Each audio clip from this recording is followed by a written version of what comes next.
नमस्कार, खबर प्रधान देख रहे हैं आप और मैं हूं आपके साथ संगीता श्रीवास्तव। देखिए, जेएनयू की एक पूर्व प्रोफेसर हैं निवेदिता मेनन, जिनके एक इंटरव्यू का वीडियो इस समय तेजी से देखा जा रहा है, जो अब हर किसी के मोबाइल तक पहुंच गया है।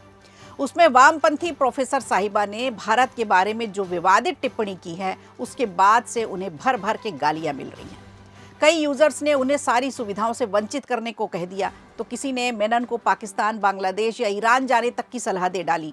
किसी ने नागरिकता रद्द करने की मांग कर दी, तो कोई कह रहा है कि इनकी सारी संपत्ति जब्त कर ली जाए।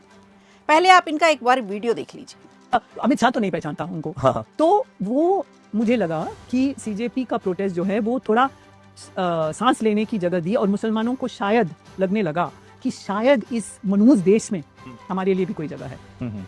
मुझे लगता है कि पिछले 12 साल में ऐसे उनको मतलब बार बार एहसास दिलाया जा रहा है कि तुम यहाँ के नहीं हो, तुम्हें बुलडोज करेंगे, हम कुछ भी करेंगे और चूं तक नहीं कर सकते।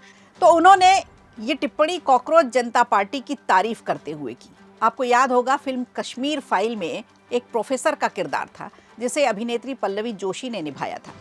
फिल्म देखते समय शायद आपको भी बहुत गुस्सा आ रहा होगा। कहा जाता है ये किरदार इन्हीं निवेदिता मेनन से ही प्रेरित था। जिस तरह की सोच होती है इंसान की, उस तरह की शक्ल और अक्ल भी हो जाती है। इनको देखकर लग रहा है कि ये जली भुनी सी ना जाने किस चीज से परेशान है। जेएनयू की पूर्व प्रोफेसर रही हैं निवेदिता मेनन। किसी चीज की, किसी सुविधा की कोई कमी कभी नहीं रही होगी इनको, लेकिन इसके बावजूद इनके विचारधारा, इनकी आइडियोलॉजी देश हित में तो नहीं है। इनका एक इंटरव्यू सोशल मीडिया पर इस समय वायरल हो रहा है। इस बातचीत में उन्होंने कॉकरोच जनता पार्टी यानी सीजेपी के प्रदर्शन, मुसलमानों से जुड़े मुद्दे और देश के मौजूद माहौल को लेकर के अपनी राय रखी है। लव जिहाद पर खुलकर टिप्पणी की है, जिसके बाद उनके बयान पर तीखी प्रतिक्रिया देखने को मिल रही है।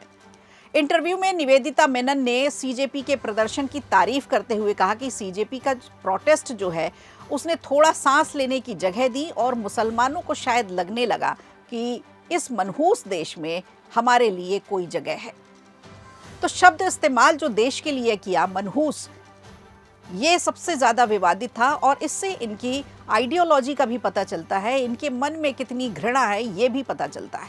उन्होंने ये भी कहा कि पिछले कुछ वर्षों में मुसलमानों के बीच ये भावना पैदा हुई है कि उन्हें बार बार ये महसूस कराया जाता है कि वो इस देश का हिस्सा नहीं है। उन्होंने कहा कि सीजेपी के प्रदर्शन ने उन्हें ये एहसास दिलाया कि शायद इस देश में उनके लिए भी जगह है। इस दौरान उन्होंने अभिजीत दीपके का भी नाम लिया और कहा कि उनकी भूमिका को नजरअंदाज नहीं किया जा सकता। तो ऐसा नहीं है कि ये पहली बार इस तरह की बात इन्होंने की है। ये ऐसे ही एजेंडे चलाती हैं और इसी तरह के विवादित बयान पहले भी देती आई हैं।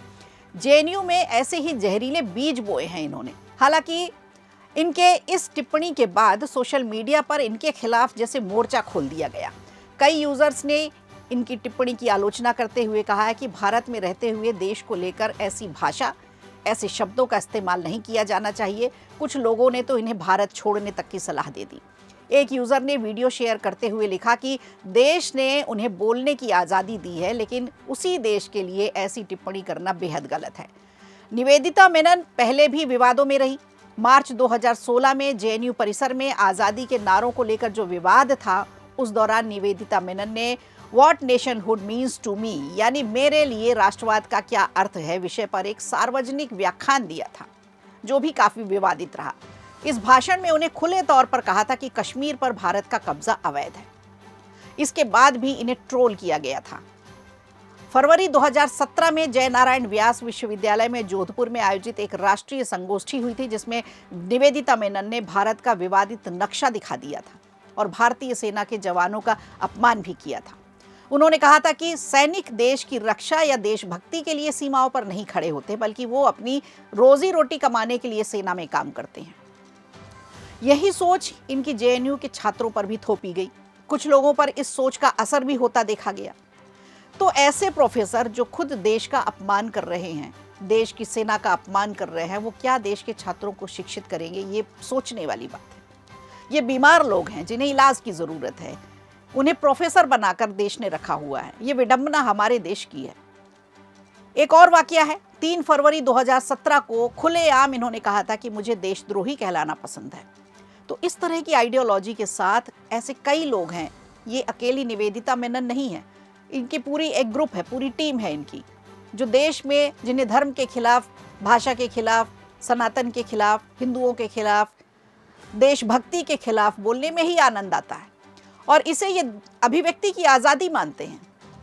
इनके लिए सिर्फ दो ही लोग होते हैं, एक शोषक और एक शोषण करने वाला। बस दो ही लोगों के बारे में ये बात करते हैं।